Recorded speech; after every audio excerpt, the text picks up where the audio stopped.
Students, this is Rajni Arora and welcome to Level Up Academy. तो आज हम क्या करने वाले हैं, पहले ये देख लेते हैं कि अभी तक हमने क्या किया। अभी तक हमने मनोविज्ञान के बारे में जाना, क्या है मनोविज्ञान, क्या कहा गया इसे पहले, इसके बाद कौन आए, कौन से मनोवैज्ञानिक आए जिन्होंने इनकी परिभाषा को बदला, ठीक है, और कौन से ऐसे मनोवैज्ञानिक थे जिन्होंने कहा कि ये व्यवहार का विज्ञान है। उसके बाद हमने जो किया था वो था मनोविज्ञान के संप्रदाय, और आज भी हम मनोविज्ञान के संप्रदाय करने वाले हैं, ठीक है। तो लास्ट वीडियोस देख लीजिएगा, और ये जो मनोविश्लेषणवाद है इससे डेफिनेटली आपको क्वेश्चन मिलने ही मिलने वाला है। हर टैट में ये क्वेश्चन पूछा जाता है, ठीक है, और इम्पॉर्टेंट है, ध्यान से समझिएगा। एक एक चीज़ मैंने सिर्फ इसीलिए लिखी है क्योंकि कई बार क्या होता है कि बोलने से कुछ चीज़ें मिस हो जाती हैं, तो मैंने एक एक चीज़ लिखी है ताकि आप इसको पढ़ते रहें, आपकी आंखों के सामने से ये चीज़ जाए और आप इसको अच्छे से दिमाग में बिठा सकें। चलिए, मनोविश्लेषणवाद, सबसे पहला क्वेश्चन जो बनेगा इसका वो ये है, मनोविश्लेषणवाद की स्थापना या फिर मनोविश्लेषणवाद के संस्थापक या फिर मनोविश्लेषणवाद के जनक कौन है, ठीक है। तो मनोविश्लेषणवाद के जनक है सिगमंड फ्रायड, ठीक है। मन का अर्थ मनोविज्ञान में मस्तिष्क होता है, ये चीज़ आपने दिमाग में बिठा लेनी है। मन का मतलब अगर आप मनोविज्ञान में कह रहे हो तो मस्तिष्क होता है, और सिगमंड फ्रायड ने मस्तिष्क का विश्लेषण करके एक नवीन वाद दिया, अर्थात एक नई विचारधारा का प्रतिपादन किया, और उस वाद को मनोविश्लेषणवाद के नाम से जानते हैं, ठीक है। देखो क्या किया सिगमंड फ्रायड ने ऐसे कि उसको इसका संस्थापक बना दिया। क्या किया सिगमंड फ्रायड ने कि मन मतलब मस्तिष्क पर काम किया। मस्तिष्क पर काम करने के बाद उन्होंने एक नई विचारधारा दी, हमें मस्तिष्क के बारे में काफ़ी ऐसी चीज़ें बताई जिनके बारे में हमें पहले नहीं मालूम था, ठीक है। मतलब अपनी एक नई विचार दिए किसके बारे में, मस्तिष्क के बारे में। इसीलिए इसको कहा गया मनोविश्लेषणवाद के जनक। क्यों?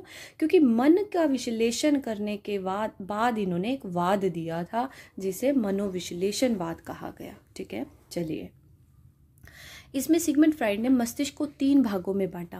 क्या कहा सिगमंड फ्रायड ने, जब उन्होंने मन का विश्लेषण किया अर्थात मस्तिष्क का विश्लेषण किया, तो इन्होंने कहा कि मस्तिष्क जो 3 भागों में बटा हुआ है, कौन कौन से, अचेतन मन मतलब अचेतन मस्तिष्क, चेतन मन, और अर्ध चेतन या फिर अवचेतन भी कहा जाता है, ठीक है। ये तो चीज़ आपको बेसिक जो चीज़ थी वो बता दी गई। अब जानते हैं सिगमंड फ्रायड के बारे में, उनका जन्म कहाँ हुआ, क्या करते थे वो, कैसे परिवार से बिलोंग करते थे, देखते हैं ज़रा। सिगमंड फ्रायड का जन्म हुआ 6 मई 1856 में वियना में, जो कि ऑस्ट्रिया के निकट है, ठीक है। कौन सी फैमिली से बिलोंग करते थे, यहूदी परिवार से बिलोंग करते थे, और उस समय यहूदी परिवार पर बहुत ज़्यादा अत्याचार किया जाता था। सिगमंड फ्रायड के माता पिता जी की इसी अत्याचार में हत्या कर दी गई थी वियना के अंदर। उसके बाद ये अकेले हो गए थे, तो इनका जो लालन पालन है वो सब कहाँ हुआ, अनाथालय में हुआ। इन्होंने काफ़ी पढ़ाई की, पढ़ाई करने के बाद सिगमंड फ्रायड डॉक्टर बने। किसके डॉक्टर बने थे, पागलों के डॉक्टर बने थे। इसके बाद ये पैंसी नगर जो कि पेरिस फ्रांस में है, वहाँ जाकर डॉक्टर के पद पर आकर पागलों का अध्ययन करते थे, ठीक है। देखो डॉक्टर बन चुके हैं, अब वो इलाज कर रहे हैं इस चीज़ का। उस समय कई नई बातें जब वो पागलों का अध्ययन करते थे, मतलब देखो ना, जिस चीज़ की उन्होंने स्टडी की उस चीज़ के बारे में उनको प्रैक्टिकली जानने को मिल रहा है। मतलब वो काफ़ी ऐसे लोगों से मिल रहे हैं जिनका माइंड वर्क नहीं कर रहा है, ठीक है।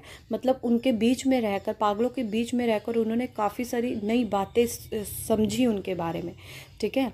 नई बातें सामने आई। सिगमंड फ्रायड ने सोचा कि इनके पास ये बातें आती कहाँ से हैं, ठीक है।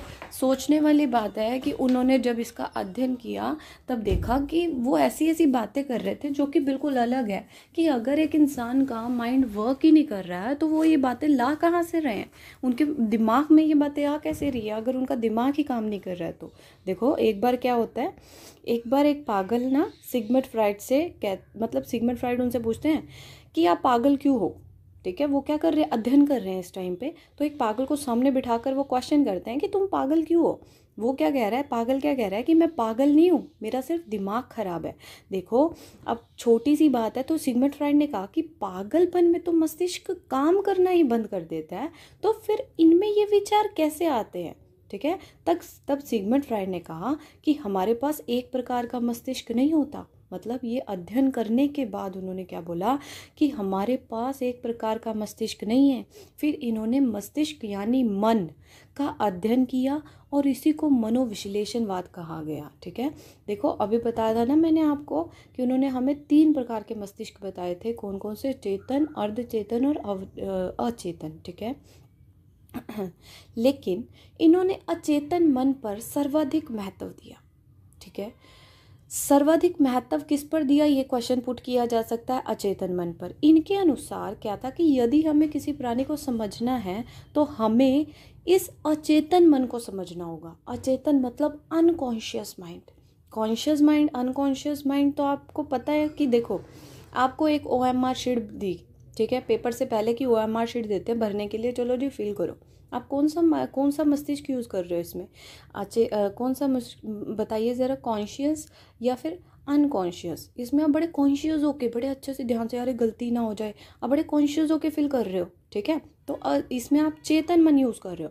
लेकिन जब आप एक गाड़ी चलाते हो, ठीक है, गाड़ी आप 6 साल से गाड़ी चला रहे हो, 5 साल से गाड़ी चला रहे हो, उस टाइम गाड़ी पे बैठते हो, फ़ोन पे बात कर रहे हो, आप ड्राइव कर रहे हो, तो आप कौन सा मस्तिष्क यूज़ कर रहे हो, आप अचेतन मन यूज़ कर रहे हो, अनकॉन्शियस माइंड को यूज़ कर रहे हो। ठीक है, तो आपको थोड़ा सा डिफरेंस पता होना चाहिए। और जो सिगमंड फ्राइड है उन्होंने किस पर महत्व दिया, अनकॉन्शियस माइंड पर। अब देखो अनकॉन्शियस माइंड, कॉन्शियस माइंड, इस चीज़ को एक डायग्राम से समझते हैं। छोटे से डायग्राम बनाया मैंने आपके लिए, देखते हैं ज़रा। देखो अचेतन मन, देखो डायग्राम पहले ऊपर देखिए, अचेतन मन लिखा है, फिर मैंने लिखा है अर्धचेतन मन, और सबसे नीचे लिखा हुआ है चेतन मन। ठीक है, अचेतन मन, अनकॉन्शियस माइंड के अंदर हमारे क्या क्या आता है, एक मतलब जो आपका 3 पार्ट में डिवाइडेड है माइंड, उसमें से एक माइंड है अनकॉन्शियस। अनकॉन्शियस माइंड में क्या क्या होता है आपका, आपकी भावना, आपके संवेग, आपकी मूल प्रवृत्ति, आपकी दमित इच्छा, यौन ऊर्जा, अनैतिक विचार या असामाजिक विचार। सबसे पहले हम 3 चीज़ों को समझेंगे, भावना, संवेग और मूल प्रवृत्ति। देखिए ज़रा, भावना, संवेग और मूल प्रवृत्ति, ये जो नीचे मैंने लिखा हुआ है देखो, भावना मतलब विचारों का आंतरिक रूप, संवेग मतलब विचारों का बाह्य प्रकाशन, मूल प्रवृत्ति विचारों का क्रियात्मक रूप। अब चीज़ों को समझो, जब आप कुछ करना चाहते हैं लेकिन वो अभी तक आपने किसी से शेयर नहीं किया, वो आपके माइंड में है कि मैं ये करना चाहता हूँ, वो आपकी भावना है। संवेग, जब आप उसको बाहर प्रदर्शित कर देते हो कि आप किसी से बात कर रहे हो, आप अपनों से बात करते हो, डिस्कस कर रहे हो कि हाँ मैं ये करना चाहता हूँ, वो आपका संवेग है।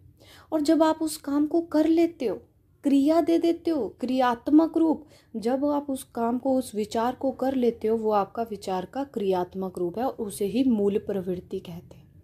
ठीक है, आई थिंक अब आपको भावना, संवेग और मूल प्रवृत्ति क्लियर हो चुकी है। ऊपर देख दे डायग्राम की तरफ देखिए, भावना विचारों का आंतरिक रूप, संवेग विचारों का बाह्य रूप, मूल प्रवृत्ति विचारों का क्रियात्मक रूप। दमित इच्छा, ऐसी इच्छा जिसने दम तोड़ दिया हो, मतलब ऐसी इच्छा जो आप पहले करना चाहते थे लेकिन किसी कारणवश आप वो कर नहीं पाए। मान लीजिए कि आप डॉक्टर बनना चाहते थे, ठीक है, लेकिन फाइनेंशियल कंडीशन जो है फैमिली की इतनी अच्छी नहीं थी कि आप वो खर्चा उठा सकते, ठीक है, तो आपने क्या किया, वो इच्छा छोड़ दी। वो आपकी क्या है, दमित इच्छा। और ये कहाँ होगी, ये अनकॉन्शियस माइंड के अंदर होगी। ठीक है यौन ऊर्जा या अनैतिक विचार, अनैतिक विचार मतलब बुरे, जो नैतिक नहीं है वो अनैतिक है। ठीक है, हमें अच्छा बोलना चाहिए, हर किसी के साथ अच्छा करना चाहिए, ये हमारे नैतिक विचार हैं। ठीक है, लेकिन अगर हम ऐसा नहीं करते हैं तो वो हमारे अनैतिक, असामाजिक, जिसे समाज स्वीकार नहीं करता, ऐसे विचार, ये सब भी कहाँ होते हैं, अनकॉन्शियस माइंड के अंदर होते हैं। ठीक है तो देखिए, तो जो सिगमंड फ्राइड थे उन्होंने किस पर बात की, उन्होंने अचेतन मन की जो है बात तो तीनों पर की है, लेकिन उन्होंने जो महत्व जो है वो ज़्यादा अचेतन मन को दिया है। ठीक है, अब देखिए ज़रा, एक अंतर जो आपको समझना है, अचेतन, अर्धचेतन और चेतन के का जो अंतर है वो है कि अचेतन मन जो है वो जन्मजात होता है। ये जन्म, जैसे ही आप जन्म लेते हो ना, तब से ये अचेतन मन होता है। लेकिन अर्धचेतन और चेतन जो है ये जन्मजात नहीं होता, ये अर्जित किया जाता है। ठीक है, अर्जित मतलब कोई चीज़ सीखी जाती है। आप समाज से, परिवार से जो सीखते हो वो आपके चेतन और अचेतन। अब देखो ना, अब चेतन मन के अंदर आपने जो है कोई चीज़, आपने खाना बनाना सीखा है, वो आपने बड़े कॉन्शियस माइंड, ये आपने यहाँ पे अर्जित किया है। ये आपके जन्मजात नहीं था, जैसे आपका जन्म हुआ और तब से आपको खाना बनाना आ गया, नहीं, ये स्किल्स आपने सीखी हैं। तो अर्धचेतन और चेतन मन जो है वो अर्जित किए जाते हैं, लेकिन जो अचेतन मन है वो क्या है, जन्मजात होता है। ठीक है, अब देखिए ज़रा, अब आपको दूसरी तरफ जाना है। अचेतन मन के सामने लिखा हुआ इद, जिसे हम हिंदी में ईदम बोलते हैं। अर्धचेतन मन के सामने लिखा हुआ ईगो, जिसे हम अहम या अर्जित अहम अहम बोलते हैं। चेतन मन के सामने हमने लिखा है परम अहम, जिसे हम सुपर ईगो बोलते हैं। ठीक है, देखिए क्वेश्चन पुट किया जाएगा कि अचेतन मन, देखो अचेतन मन के बाद व्यक्तित्व का कौन सा भाग जुड़ा है के साथ आएगा, सॉरी यहाँ पर। ठीक है, अचेतन मन के साथ व्यक्तित्व का कौन सा भाग जुड़ा है, तो ईद जुड़ा है। ठीक है, अर्धचेतन मन के साथ व्यक्तित्व का कौन सा भाग जुड़ा है, तो वो अहम जुड़ा है, ईगो जुड़ा है। और चेतन मन के साथ व्यक्तित्व का कौन सा भाग जुड़ा है, सुपर ईगो जुड़ा है। समझ आ रही है ये चीज़ें? ये क्वेश्चंस हैं जो आपसे पूछे जाएंगे, इसलिए पूरे डायग्राम को समझ लीजिए बहुत अच्छे से। दूसरी बात, जो क्वेश्चन पुट किया जाएगा वो पुट किया जाएगा आनंद का नियम, वास्तविकता का नियम और नैतिकता का नियम से। ठीक है, अब देखिए, चलिए यहाँ से ही देख लेते हैं। अचेतन मन में कौन सा नियम होता है? अचेतन मन में आनंद का नियम होता है। अब ये समझाऊंगी, आप सिर्फ एक बार देख लो, अच्छे से समझ लो इसको, बाकी हम डिस्कस करेंगे इसे, डोंट वरी। अचेतन मन में कौन सा नियम होता है? आनंद का। अर्धचेतन में वास्तविकता का नियम और चेतन में नैतिकता का नियम होता है। ठीक है, तो आपको ये चीज़ें समझ आ गई। सबसे पहला क्वेश्चन, अचेतन मन में व्यक्तित्व का कौन सा गुण, कौन सा भाग होता है? ईद होता है। दूसरी बात, अचेतन मन में कौन सा नियम होता है या कौन से नियम पर आधारित है? आनंद के नियम पर। तो ठीक है, ये नियम देख लो और अचेतन मन में क्या होता है और व्यक्तित्व का कौन सा भाग जुड़ा है। ठीक है, ये देख लीजिए। फ्राइड ने कहा प्रत्येक मन के साथ व्यक्तित्व एक अंग भी जुड़ा होता है, जो अभी अभी हमने डिस्कस किया, ईगो और सुपर ईगो, सॉरी। तो ये व्यक्तित्व के गुण है। ठीक है, इन तीनों में से ईद जो है वो जन्मजात होता है, क्योंकि वो अचेतन मन के साथ जुड़ा है, और अचेतन मन भी हमारा जन्मजात होता है। ठीक है, जब बच्चा पैदा होता है तो उसके पास कौन से व्यक्तित्व होता है? उसके पास ईद होगा। क्यों? क्योंकि ये तो जन्मजात होता है। बाकी दोनों परिवारों में निखारे जाते हैं, बाकी दोनों गुण जो हैं वो परिवार से निखारे जाते हैं। भावना, संवेग, मूल प्रवृत्ति, ये तीनों अचेतन मन में होते हैं। ये तो हमने डिस्कस कर लिए। ठीक है, चलिए आगे देखते हैं ज़रा। ठीक है, ये देखो वही चीज़ है कि भावना विचारों का आंतरिक रूप जो अभी तक हमारे दिमाग में ही है। संवेग, जब सबको बता दिया कि मैं ये कार्य करने वाला हूँ, बता देना। ठीक है, संवेग हो जाएगा। मूल प्रवृत्ति विचारों का क्रियात्मक रूप है, जब हम क्रिया करते हैं। ठीक है, दमित इच्छा, जो इच्छा मर चुकी है। फ्राइड ने मन की तुलना एक बर्फ के शिलालेख जो कि ऊपर तैर रहा है, वो चेतन मन है, जो दिखाई नहीं दे रहा वह अचेतन मन है। ठीक है, यहाँ देखिए ज़रा, अर्धचेतन नहीं है, वो अर्धचेतन के बारे में आगे लिखना था, वो नहीं लिखा है। देखिए ज़रा, ये बर्फ़ का जो है शिलालेख है। ये जो ऊपर तैर रहा है ना, वो हमारा है चेतन मन, जो हमें दिखाई दे रहा है। मतलब आप ये देखो, आप अपने मस्तिष्क का कितना लिटिल परसेंट, मतलब बिल्कुल ही थोड़ा सा परसेंट यूज़ कर रहे हो, और कितना बड़ा मस्तिष्क है, और चेतन मन कितना बड़ा है जिसे हम यूज़ ही नहीं करते हैं। ठीक है, तो ये जो बर्फ का नीचे शिलालेख दिखाई दे रहा है, ये हमारा इतना बड़ा अचेतन मन है। और अर्धचेतन क्या है? जो ये बिल्कुल लाइन जहाँ पे पानी है, ये जो लाइन नहीं पानी को दिखा रही है, तो ये जो है ना समान लाइन, ये हमारा अर्धचेतन मन है। तो आपको ये चीज़ जो है बहुत अच्छे से समझनी है कि हम जो है कि एक तो ये पता होना चाहिए हमारे मनोविज्ञान के हिसाब से कि बर्फ़ का के शिलालेख से कंपैरिजन किसने किया है? सिगमंड फ्राइड ने किया है। और ऊपर जो है वो हमारा जो दिखाई दे रहा है वो हमारा चेतन मन है, और ये जो है नीचे जो है वो अचेतन मन है। मन है, ठीक है। एक यहाँ पर दिखाई दे, ये देखिए ज़रा, देखिए 90% जो है अचेतन मन नीचे वाला है भाई, ये जो नीचे वाला है ना ये अचेतन मन है, ठीक है। 90% हमारा अचेतन मन है, और ये जो ऊपर वाला है ना, ये जो थोड़ा सा मैंने डार्क किया हुआ है, ये आपका चेतन मन है, और ये सिर्फ 10% है हम जो यूज़ करते हैं, ठीक है। और ये जो समान है वो हमारा क्या हो जाएगा, अर्धचेतन, ठीक है। चलिए अब देखते हैं क्या कह रहे हैं। वही है आनंद का नियम। अचेतन मन जिस नियम पर आधारित है वह है आनंद का नियम, वास्तविकता का नियम। आनंद नहीं, बिल्कुल रियलिटी। वास्तविकता क्या होती है, रियलिटी होती है, ठीक है। और इस पर कौन आधारित है, अर्धचेतन।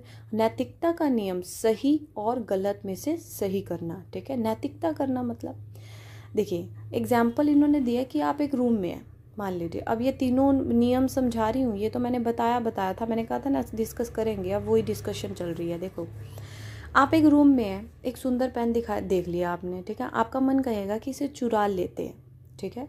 कि जो चुराने के बारे में बात कर रहा है वो कौन सा मन है, वो अचेतन मन है। क्यों, क्योंकि अचेतन मन को हमेशा आनंद चाहिए, और उसे आनंद चाहे कैसे भी मिले वो आनंद चाहता है, ठीक है। और आनंद कैसे मिलेगा, पेन जब उसके पास होगा, पेन के लिए उसे चाहे चोरी करनी पड़े, तो वो जो बात कर रहा है वो हमारा अचेतन मन का बात कर रहा है, क्योंकि आनंद चाहिए। नैतिकता का नियम कहेगा कि इस पेन को नहीं चुराना चाहिए। क्यों, क्योंकि भाई पेन जो है मतलब चुराना गलत बात है, नैतिकता की बात करेगा ना नैतिकता का नियम। तो क्या है नैतिकता, देखो ना यहाँ पर दिखाया गया है, ये देखो नैतिकता का नियम जो है वो चेतन मन बात कर रहा है। इसका मतलब ये जो नैतिकता का है, इस टाइम पर हमारा कौन से मन बात कर रहा है, कौन सा मन कह रहा है कि नहीं चुराना चाहिए, चेतन मन कह रहा है। वास्तविकता का नियम कहता है कि अगर कोई नहीं देख रहा तो चुरा लेना चाहिए, अगर कोई देख रहा है तो पिटाई भी हो सकती है भाई। तो यहाँ पर ये कौन सा मन बात कर रहा है, अर्धचेतन या फिर अवचेतन बात कर रहा है, ठीक है। तो अब आपको वास्तविकता का नियम, नैतिकता का नियम और हमारा आनंद का नियम जो है वो अच्छे से समझ आ चुका होगा। देखिए अचेतन मन 90%, मतलब अचेतन मन जो है वो 90% जो है हमारा है, जो कि बिल्कुल मतलब हम यूज़ ही नहीं करते, आप ये लगा लो एक तरह से। आनंद का नियम, सुख का नियम, सुखदायी आनंद मन भी कहा जाता है, ठीक है। इच्छाओं का भंडार घर है ये, और ये जन्मजात होता है, ठीक है। नेक्स्ट, अचेतन मन जो है वो अर्जित होता है। छोटे छोटे बच्चों में किस मन की प्रधानता होती है, छोटे छोटे बच्चों में अचेतन मन की प्रधानता होती है। विद्यार्थियों के लिए सबसे महत्वपूर्ण मन कौन सा होता है, अचेतन मन और तार्किक मन। पागल होने के बाद भी उसमें कौन सा मन है, अचेतन मन काम करता है, ठीक है। अर्धचेतन मन वास्तविकता के नियम पर चलता है। चेतन और अचेतन के मध्य की अवस्था है अर्धचेतन मन। याद की गई बातें अचानक भूल जाती हैं इसके अंदर। और चेतन मन है नैतिकता के नियम पर आधारित है। 10% बताया था मैंने आपको वो बर्फ़ के शिलालेख से कंपैरिजन करके।